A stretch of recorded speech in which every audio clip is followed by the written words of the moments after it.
En tant que citoyen de Brome-Missisquoi, nous qui habitons près d'ici et qui étions aussi préoccupés par l'omniprésence des champs de maïs entre Montréal et ici, notamment pour ce qui est de la qualité des cours d'eau.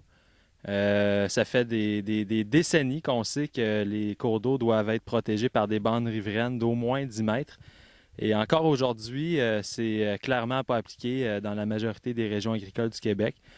Et ça affecte la qualité de l'eau potable, ça affecte la qualité de l'eau des baignades, les écosystèmes, l'érosion, tout ça.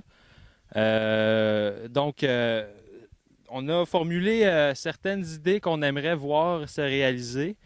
Dans le fond, du côté, pour ce qui est de l'occupation du territoire et de la protection de l'environnement agricole, ça nous prend un changement drastique. C'est très important parce que l'agriculture, c'est l'occupation du sud du Québec.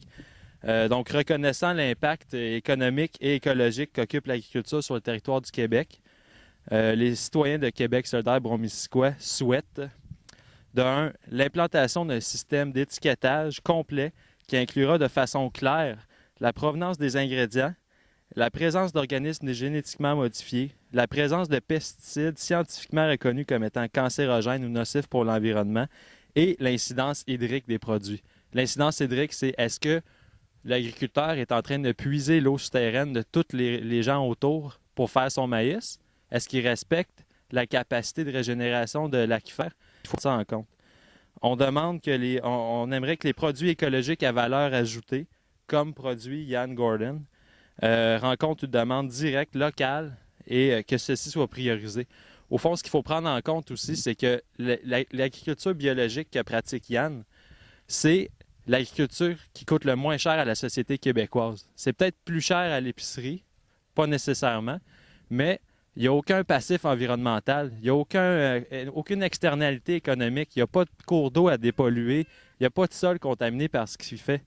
Et l'agriculture biologique est probablement l'agriculture la moins subventionnée. Donc, d'un côté, on ne la subventionne pas, et d'un autre côté, elle nous rend service en coûtant rien au côté environnemental et au côté de notre santé aussi. Donc, il faut prendre ça en compte. Si on veut économiser, allons-y pour le biologique. Troisièmement, le transport des aliments devrait être mieux harmonisé entre les lieux de production et les lieux de consommation. Fini les grands détours et les allers-retours voyagés par les aliments pourtant produits localement. Un réseau d'inspecteurs régionaux devrait s'assurer que les règles environnementales soient respectées de manière légale. L'éco-conditionnalité devrait devenir une obligation légale. Les politiques et les lois, les règlements existent déjà, sont simplement non appliqués. Les inspecteurs régionaux devraient davantage combler ce manque flagrant. Ainsi, des bandes riveraines de 10 mètres devraient être respectées sur tous les cours d'eau dûment considérés. Les forêts et les milieux humides ne devraient plus laisser place à des champs de maïs. Les monocultures conventionnelles de maïs et soya devraient être découragées et de moins en moins subventionnées afin de favoriser des modes de culture plus écologiques et plus diversifiés qui respectent l'environnement et l'alimentation des animaux aussi. L'utilisation du pétrole, de grosses machineries et leur perception comme étant nécessaire à une agriculture rentable devrait être revue, voire limitée. Les nouvelles technologies existent, utilisons-les. Le traitement réservé aux animaux d'élevage devra sérieusement être examiné. Leur mode d'élevage, leur alimentation, leur transport, leur abattage devraient tous être soumis à un examen sérieux, un examen de conscience. Le métier d'agriculteur devrait nécessairement être au moins aussi bien rémunéré que celui de plombier ou garagiste. Ce poste, hein? Disons-le, c'est pas des esclaves, c'est eux qui nous gardent en vie.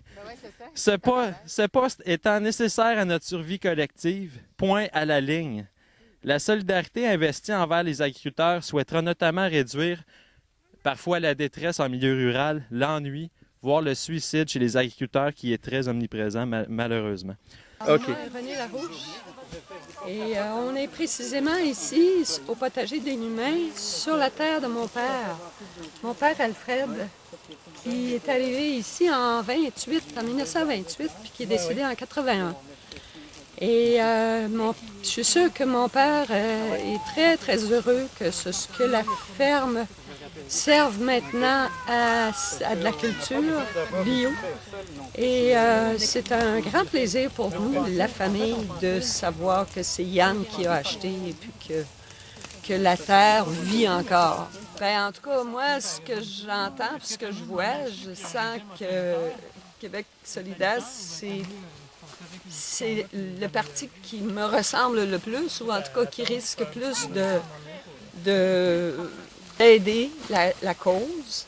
Et moi, ce qui me frappe, c'est la solidarité, justement, qu'il y a entre les gens que je côtoie dans les rencontres. Et il y a de l'entraide et l'énergie est très belle.